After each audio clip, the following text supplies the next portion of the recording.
Ang katulong nga method kay ang fork-line method.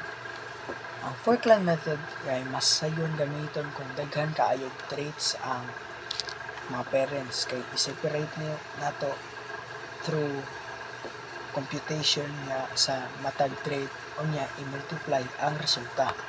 Yeah, for example kay ang trait 1 kay capital A small a with capital A small a.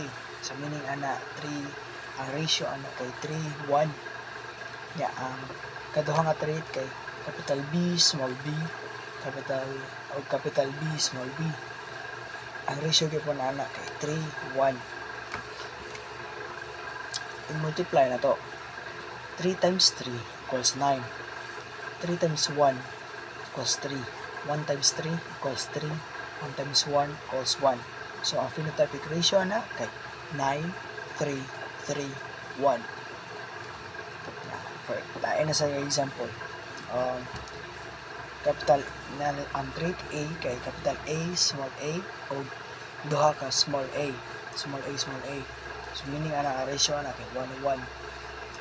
Ang trait B kay capital B small b o capital small b small b. So parehar gyapon og ratio 1 1. Ato i-multiply 1 by 1 1 times 1 1 times 1 1 times 1 1 times 1. Meaning nga na ang phenotypic ratio na to makuha kay 1 1 1 1.